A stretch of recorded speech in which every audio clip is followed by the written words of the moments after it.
नमस्ते मेरे प्यारे दोस्तों, बड़ों और बुजुर्गों। मैं हूँ डॉ मीरा सिंह। आज मैं यहाँ किसी साधारण बीमारी की बात करने नहीं आई हूँ।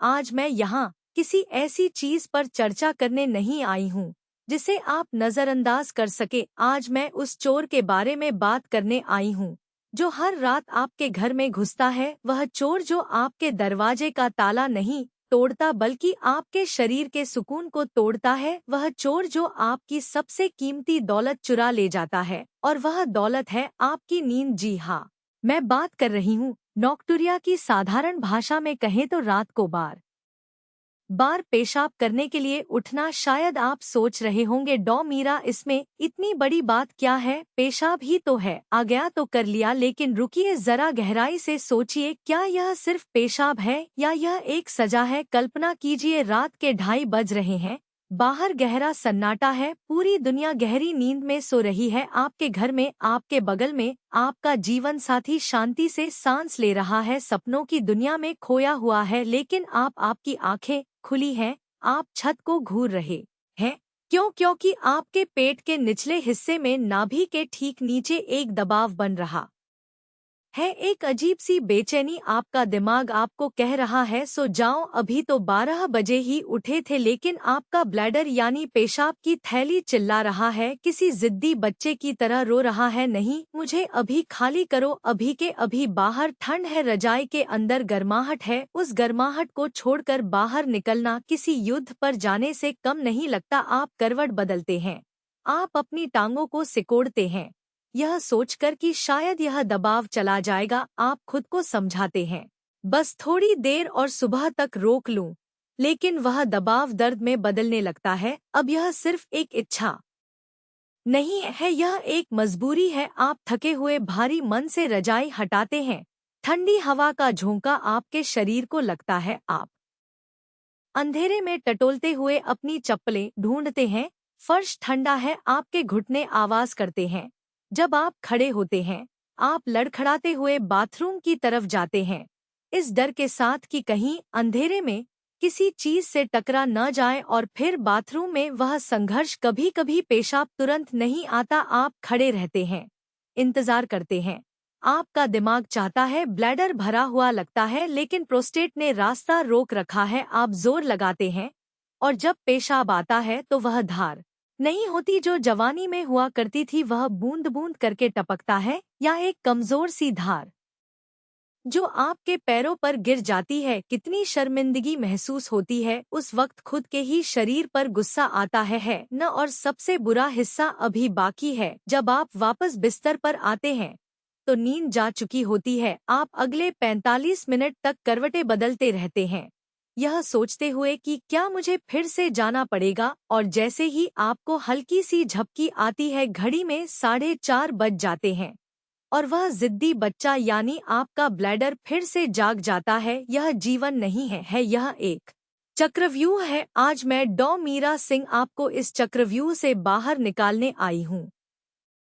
आज हम बात करेंगे एक ऐसे चमत्कारिक समाधान की जो शायद आपकी रसोई में ही मौजूद है, उबला हुआ टमाटर और उसमें छिपा लाइकोपीन। लेकिन इससे पहले कि मैं आपको वह अमृत दूं, मुझे आपको यह समझाना होगा कि यह जहर आपके शरीर में कैसे फैल रहा है। जब तक आप अपने दुश्मन को पूरी तरह नहीं पहचानेंगे, आप उसे हरा नहीं पाएंगे। इसलिए आज हम जल्दबाजी नहीं करेंगे। आज हम एक एक कोशिका, एक एक नस और एक एक बूंद की कहानी सुनेंगे। आइए मैं आपको 4 ऐसे लोगों से मिलवाती हूँ जो शायद आप ही है।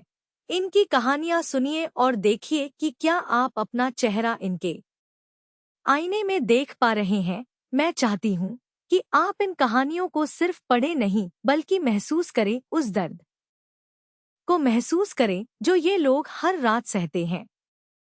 सबसे पहले मिलते हैं रमेश बाबू से। रमेश बाबू की उम्र 68 वर्ष है। वे लखनऊ में रहते हैं और एक रिटायर्ड बैंक मैनेजर हैं। पूरा जीवन उन्होंने अनुशासन में बिताया, लेकिन आज उनका अपना शरीर उनके अनुशासन को नहीं मानता। रमेश बाबू की समस्या रात के 11 बजे शुरू नहीं होती, यह दिन भर चलती है, लेकिन रात को यह एक राक्षस बन जाती है। रमेश बाबू जब रात को पेशाब करने जाते हैं तो उन्हें एक अजीब सी समस्या का सामना करना पड़ता है, जिसे हम कहते हैं हेसिटेंसी यानी हिचकिचाहट। कल्पना कीजिए रमेश बाबू बाथरूम में कमोड के सामने खड़े हैं। ब्लैडर भरा हुआ है, ऐसा लग रहा है कि गुब्बारा फटने वाला है, लेकिन कुछ भी बाहर नहीं आ रहा। एक सन्नाटा है, सिर्फ दीवार घड़ी की टिक टिक सुनाई दे रही है। रमेश बाबू अपनी पेट की मांसपेशियों को सिकोड़ते हैं, वे जोर लगाते हैं, उनका चेहरा लाल हो जाता है, माथे पर पसीना आ जाता है। वे मन ही मन प्रार्थना करते हैं, हे भगवान बस शुरू हो जाए। तकरीबन 40 से 50 सेकंड के इंतजार के बाद पेशाब की धार शुरू होती है, लेकिन यह वह धार नहीं है जो किसी युवा की होती है जो दीवार से टकराने पर आवाज करती है। नहीं, यह एक कमजोर पतली धार है, यह सीधी नीचे गिरती है और फिर यह रुक जाती है। इसे हम कहते हैं स्टॉप एंड स्टार्ट। रमेश बाबू को लगता है कि काम हो गया, वे जिप बंद करने की तैयारी करते हैं, लेकिन तभी उन्हें महसूस होता है कि नहीं, अभी भी अंदर कुछ बाकी है। ब्लैडर पूरी तरह खाली नहीं हुआ है। यह अपूर्ण खालीपन की भावना सबसे खतरनाक है, क्योंकि रमेश बाबू का प्रोस्टेट, जो एक अखरोट के आकार की ग्रंथि है, अब बढ़कर एक नींबू या छोटे सेब के आकार का हो गया है। इस बने हुए प्रोस्टेट ने उस नली को भींच रखा है जिससे पेशाब बाहर आता है। यह ऐसा ही है जैसे किसी ने पानी के पाइप पर पैर रख दिया हो। रमेश बाबू वापस बिस्तर पर आते हैं, लेकिन चूंकि ब्लैडर पूरा खाली नहीं हुआ था, उसमें पहले से ही 100 से 150 मिलीलीटर पेशाब बचा हुआ है। अब किडनी ऊपर से और पेशाब भेज रही है। नतीजा मात्र 45 मिनट बाद रमेश बाबू की आंखें फिर खुल जाती है। फिर वही दबाव, फिर वही उठना, फिर वही जोर लगाना। रमेश बाबू मुझसे कहते हैं, डॉ मीरा, मुझे ऐसा लगता है कि मैं पूरी रात बाथरूम और बिस्तर के बीच एक चौकीदार की तरह गश्त लगाता रहता हूँ। सुबह जब उठता हूँ तो शरीर टूटा हुआ होता है, जैसे किसी ने मुझे पीटा हो। क्या आप रमेश बाबू हैं? क्या आपको भी पेशाब शुरू करने के लिए इंतजार करना पड़ता है? अब बात करते हैं सुनीता जी की। सुनीता जी 62 वर्ष की है, दिल्ली की रहने वाली है, एक हंसमुख गृहिणी जिन्हें कभी खाना पकाने और मेहमानों की खातिरदारी का शौक था, लेकिन अब वे घर से बाहर जाने से डरती हैं और रात को वे अपने ही घर में कैदी बन जाती हैं। सुनीता जी की समस्या रमेश बाबू से अलग है, उन्हें जोर लगाने की जरूरत नहीं पड़ती। उनकी समस्या है अर्जेंसी, यानी अचानक और तीव्र इच्छा। सुनीता जी की रात कुछ ऐसी होती है, वे गहरी नींद में हैं, अचानक बिना किसी चेतावनी के उनका ब्लैडर एक सायरन बजाता है। कोई हल्का दबाव नहीं होता, कोई थोड़ी देर में जाना है वाली भावना नहीं होती, सीधा अलार्म बजता है, अभी इसी वक्त वरना सब बिगड़ जाएगा। सुनीता जी हड़बड़ा कर उठती हैं, उनका दिल जोर जोर से धड़कने लगता है, वे बिस्तर से लगभग कूदती हैं। उन्हें पता है कि उनके पास बाथरूम तक पहुंचने के लिए मुश्किल से 10 या 15 सेकंड हैं। यह एक दौड़ है, समय के खिलाफ दौड़। वे बाथरूम की तरफ भागती हैं, हाथ कांप रहे हैं, साड़ी या नाइटी ऊपर उठाने में उंगलियां उलझ रही हैं, और कई बार वे हार जाती हैं। बाथरूम के दरवाजे तक पहुंचते पहुंचते कुछ बूंदें निकल जाती हैं, कभी कभी तो पूरा पैजामा गीला हो जाता है। उस पल को सोचिए, वह 62 साल की बुजुर्ग महिला जो पूरे घर का सम्मान है, बाथरूम के ठंडे फर्श पर खड़ी है, अपने गीले कपड़ों को देख रही है। उसे खुद से घिन आती है, उसे रोना आता है, उसे लगता है कि वह वापस बच्ची बन गई है, लेकिन इसमें कोई मासूमियत नहीं है, सिर्फ शर्म है। वह अपने कपड़े बदलती है, खुद को साफ करती है, अगर बिस्तर पर कुछ गिर गया है तो उसे डर लगता है कि कहीं पति को पता न चल जाए। वह चुपके से चादर बदलती है या तौलिया बिछाती है, उस गीलेपन की गंध उसके दिमाग में बस जाती है। इसे हम अर्ज इनकंटीनेंस कहते हैं। उसका ब्लैडर इतना संवेदनशील हो गया है कि जरा सा पेशाब, शायद सिर्फ 50 मिलीलीटर जमा होते ही वह जोर से सिकुड़ जाता है और पेशाब बाहर फेंक देता है। सुनीता जी कहती हैं, डॉ मीरा, मुझे डर लगता है, मुझे पानी पीने से डर लगता है, मुझे सोने से डर लगता है, मुझे लगता है कि मेरा अपने शरीर पर कोई नियंत्रण ही नहीं बचा है। क्या आप सुनीता जी हैं? क्या आपको भी भागना पड़ता है? तीसरे मरीज है कर्नल गिल। कर्नल गिल 70 साल के हैं, एक पूर्व फौजी, लंबा कद, मजबूत शरीर। वे कहते हैं, डॉक्टर, मेरा प्रोस्टेट ठीक है, मेरी धार भी तेज है, मुझे कोई दर्द नहीं है, लेकिन उनकी समस्या यह है कि उनका शरीर रात को पेशाब की फैक्ट्री बन जाता है। कर्नल साहब दिन में शायद 3-4 बार टॉयलेट जाते हैं और सामान्य मात्रा में पेशाब करते हैं, लेकिन जैसे ही सूरज ढलता है और वे बिस्तर पर लेटते हैं, एक अजीब प्रक्रिया शुरू हो जाती है। वे रात को हर 2 घंटे में उठते हैं और हर बार जब वे जाते हैं तो थोड़ा सा नहीं बल्कि ढेर सारा पेशाब करते हैं। ऐसा लगता है जैसे उन्होंने सोने से पहले 2 लीटर पानी पिया हो, लेकिन सच्चाई यह है कि कर्नल साहब ने शाम 6 बजे के बाद पानी की एक बूंद भी नहीं पी थी। तो यह पानी आ कहाँ से रहा है? यह जादू नहीं है, यह शरीर का विज्ञान है। कर्नल साहब के पैरों को देखिए, उनके टखनों के पास हल्की सूजन है, इसे इडिमा कहते हैं।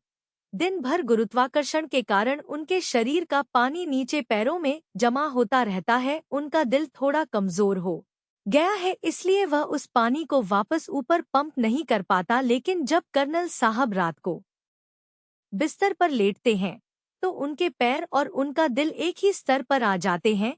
अब गुरुत्वाकर्षण का असर खत्म हो जाता है। अचानक पैरों में जमा वह सारा पानी वापस खून की नसों में बहने लगता है। किडनी को लगता है, अरे खून में इतना सारा पानी आ गया, इसे बाहर निकालो, और किडनी ओवरटाइम काम करना शुरू कर देती है। वह तेजी से पेशाब बनाती है। कर्नल साहब पूरी रात उठते रहते हैं, बाल्टी भर भर के पेशाब करते हैं और हैरान होते रहते हैं कि बिना पानी पिए इतना पेशाब आ कहाँ से रहा है। नतीजा, सुबह उनका मुंह सूखा होता है, होंठ पपड़ीदार होते हैं, यानी डिहाइड्रेशन। लेकिन रात भर वे टॉयलेट के चक्कर काटते रहे। क्या आप कर्नल गिल हैं? क्या आपके पैरों में सूजन रहती है और रात को बहुत ज्यादा मात्रा में पेशाब आता है? चौथी कहानी है मीना जी की। मीना जी 55 वर्ष की है, एक शिक्षिका। उन्हें कोई गंभीर शारीरिक बीमारी नहीं है, न प्रोस्टेट जाहिर है, न बहुत ज्यादा सूजन। लेकिन मीना जी की समस्या उनके दिमाग और ब्लैडर के गलत कनेक्शन में है। मीना जी बिस्तर पर लेटती हैं, वे सोने की कोशिश करती हैं, तभी उनके दिमाग में एक विचार आता है, क्या मैंने टॉयलेट किया था? अगर नींद में लग गई तो वे उठती हैं, टॉयलेट जाती हैं, मुश्किल से 4-5 बूंदें आती हैं, वे वापस आती हैं, 10 मिनट लेटती है, फिर वही विचार, मुझे हल्का सा महसूस हो रहा है, शायद थोड़ा और है, वे फिर जाती है, फिर 2 बूंदें। यह सेंसरी अर्जेंसी है, उनका ब्लैडर भरा नहीं है, उनकी ब्लैडर की दीवारें अतिसंवेदनशील हो गई हैं।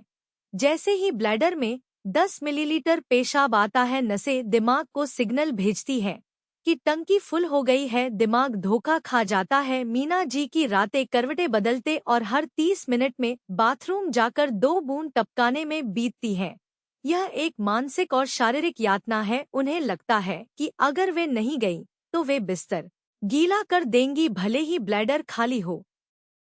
मेरे दोस्तों, आपने इन 4 कहानियों को सुना। अब मैं आपसे 6 सवाल पूछूंगी, मुझे सच-सच जवाब चाहिए। अपने मन में हाँ या ना कहिए। यह आपकी पहली सीढ़ी है ठीक होने की तरफ। पहला सवाल, क्या आपको पेशाब शुरू करने के लिए 10 सेकंड से ज्यादा इंतजार करना पड़ता है और पेट पर जोर लगाना पड़ता है? दूसरा सवाल, क्या पेशाब करने के बाद भी आपको लगता है कि अंदर कुछ बाकी रह गया है और आपको 10 मिनट बाद फिर जाने का मन करता है? तीसरा सवाल, क्या आपको पेशाब की धार रुक रुक कर आती है, कभी तेज कभी धीमी? चौथा सवाल, क्या आपको पेशाब रोकने में इतनी मुश्किल होती है कि अगर टॉयलेट न मिले तो कपड़े खराब हो सकते हैं?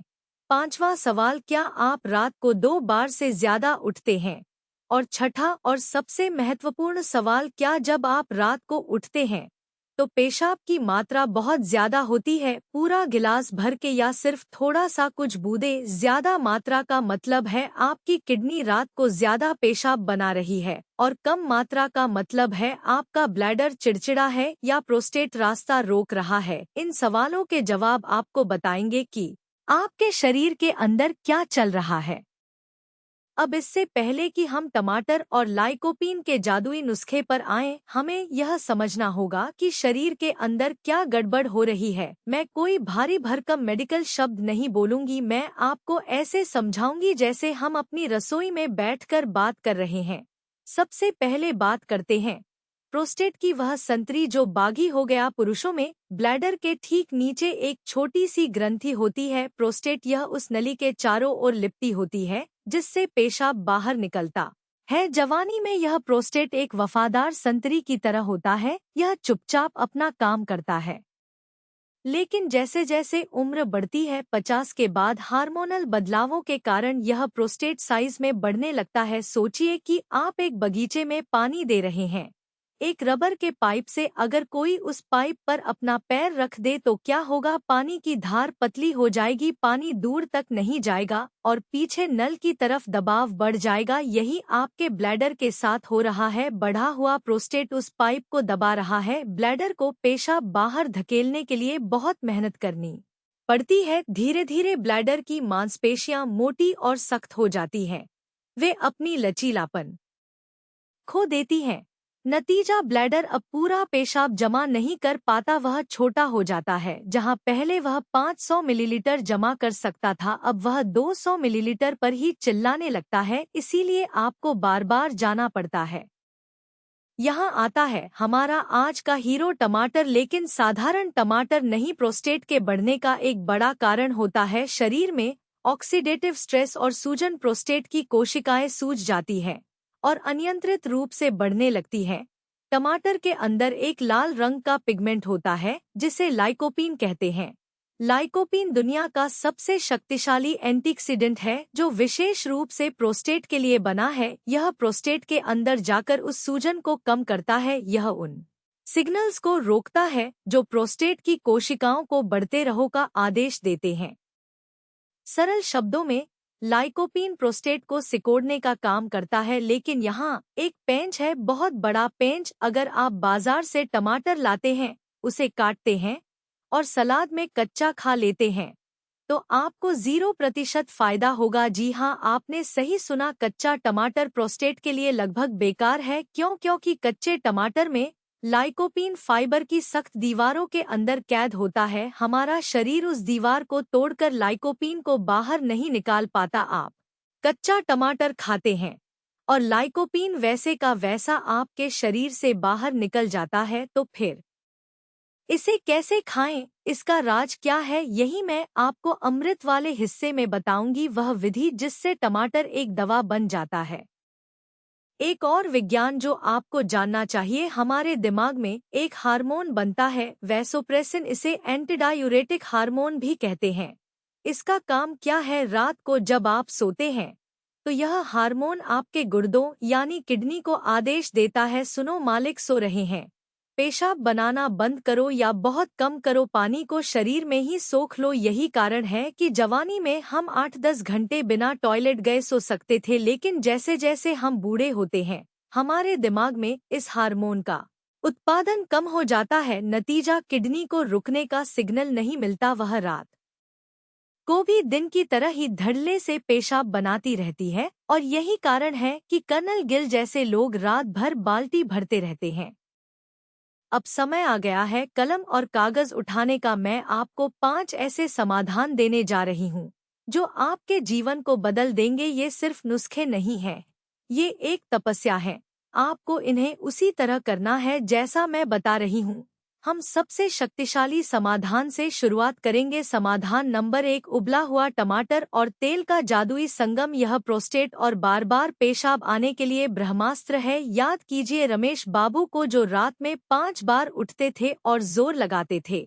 मैंने उन्हें यह नुस्खा दिया। पहले हफ्ते उन्हें लगा कुछ नहीं हो रहा, लेकिन उन्होंने भरोसा नहीं तोड़ा। 21वें दिन उन्होंने मुझे फोन किया, उनकी आवाज में एक कंपन था, खुशी का। डॉ मीरा, उन्होंने कहा कल रात मैं सिर्फ एक बार उठा और जब मैं गया तो धार बिना रुके आई, मुझे विश्वास नहीं हो रहा। ऐसा क्या किया? रमेश बाबू ने जैसा मैंने बताया, कच्चे टमाटर का लाइकोपीन कैद होता है। उसे आजाद करने के लिए 2 चाबियों की जरूरत होती है। पहली, ऊष्मा यानी पकाना। जब हम टमाटर को पकाते हैं तो उसकी कोशिकाओं की दीवारें टूट जाती हैं और लाइकोपीन बाहर आ जाता है। पकाने से लाइकोपीन शरीर में सोखने योग्य बन जाता है। दूसरी चाबी है वसा यानी तेल। लाइकोपीन फैट सॉल्यूबल होता है यानी यह पानी में नहीं घुलता, यह तेल में घुलता है। अगर आप बिना तेल के टमाटर खाएंगे तो वह खून में नहीं मिलेगा।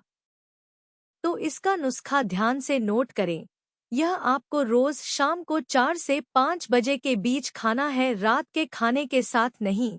एक स्नैक की तरह सामग्री में आपको चाहिए 2 बड़े लाल टमाटर, पके हुए हरे नहीं, एक बड़ा चम्मच एक्स्ट्रा वर्जिन ऑलिव ऑयल यानी जैतून का तेल या शुद्ध देसी घी तेल बहुत जरूरी है, और चुटकी भर काली मिर्च। काली मिर्च में पाइपरिन होता है जो अवशोषण को कई गुना बढ़ा देता है। बनाने की विधि बहुत सरल है। टमाटरों को छोटे टुकड़ों में काट लें। एक पैन में तेल या घी गर्म करें, टमाटर डालें। अब इसे धीमी आंच पर पकाना है, जल दबाजी नहीं। इसे तब तक पकाएं जब तक टमाटर पूरी तरह गल न जाएं और एक पेस्ट या चटनी जैसा न बन जाए। इसमें लगभग 10 से 15 मिनट लगेंगे। जब यह लाल गाढ़ा पेस्ट बन जाए तो ऊपर से काली मिर्च छिड़के, नमक स्वादानुसार, सेंधा नमक डाल सकते हैं लेकिन कम। इसे एक कटोरी में निकालें और चम्मच से धीरे धीरे खाएं। इसे रोटी के साथ नहीं खाना है, इसे एक दवा की तरह, एक सप्लीमेंट की तरह अकेले खाना है। पहले हफ्ते शायद कोई बड़ा बदलाव न दिखे, दूसरे हफ्ते आप महसूस करेंगे कि पेशाब की धार थोड़ी तेज हो रही है। चौथे हफ्ते रात को उठने की संख या 4 से घटकर 2 पर आ जाएगी और 3 महीने बाद प्रोस्टेट का साइज अल्ट्रासाउंड में कम दिख सकता है। यह लाइकोपीन का शुद्धतम रूप है, कोई महंगी दवाई इसका मुकाबला नहीं कर सकती। समाधान नंबर 2, कद्दू के बीज का चूर्ण। अगर टमाटर राजा है तो कद्दू के बीज सेनापति हैं। सुनीता जी, जिन्हें भागना पड़ता था, उनके लिए यह वरदान साबित हुआ। उनकी पेल्विक फ्लोर मसल्स कमजोर थीं। कद्दू के बीज में जिंक और मैग्नीशियम होता है जो न केवल प्रोस्टेट बल्कि ब्लैडर की मांसपेशियों को भी मजबूत करता है। कद्दू के बीजों में बीटा साइटोस्टेरॉल होता है। यह एक ऐसा यौगिक है जो उस एंजाइम को रोकता है जो प्रोस्टेट को बढ़ाता है। साथ ही इसमें मौजूद मैग्नीशियम ब्लैडर की ऐंठन को कम करता है जिससे अर्जेंसी कम होती है। आपको बाजार से कच्चे बिना नमक वाले कद्दू के बीज लाने हैं, सफेद वाले नहीं, हरे वाले जो छिलका उतारने के बाद निकलते हैं। इन्हें हल्का सा तवे पर रोस्ट कर ले ताकि नमी निकल जाए, जलाना नहीं है। मात्रा है 1 बड़ा चम्मच, लगभग 10 से 15 ग्राम। इसे सुबह नाश्ते के साथ ले। इसे आप चबा कर खाएं, इतना चबाएं कि मुंह में पेस्ट बन जाए। अगर चबाने में दिक्कत है तो इसका पाउडर बना लें और पानी या दही में मिलाकर लें। समाधान नंबर 3, डबल वॉइडिंग तकनीक। यह कोई दवाई नहीं है, यह एक तकनीक है और यह रमेश बाबू जैसे लोगों के लिए सबसे जरूरी है। समस्या यह है कि आप पेशाब करते हैं, आपको लगता है हो गया, आप आ जाते हैं, लेकिन ब्लैडर में 50 मिलीलीटर बचा रह जाता है। तो आपको क्या करना है? टॉयलेट जाएं और आराम से बैठकर या खड़े होकर पेशाब करें। जब पेशाब रुक जाए तो तुरंत बाहर न निकले, वहीं खड़े रहें या बैठे रहें। गहरी सांस ले, अपने कंधों को ढीला छोड़े, 30 सेकंड से 1 मिनट तक इंतजार करें। अब थोड़ा सा आगे झुकें और एक बार फिर हल्का जोर लगाएं, ज्यादा नहीं। आप देखेंगे कि एक और धार निकलेगी, इसे रेसिडुअल यूरिन कहते हैं। यही वह पेशाब था जो आपको 45 मिनट बाद फिर से उठाने वाला था। आपने इसे अभी निकाल दिया। अब आप कम से कम 3-4 घंटे की नींद ले सकते हैं।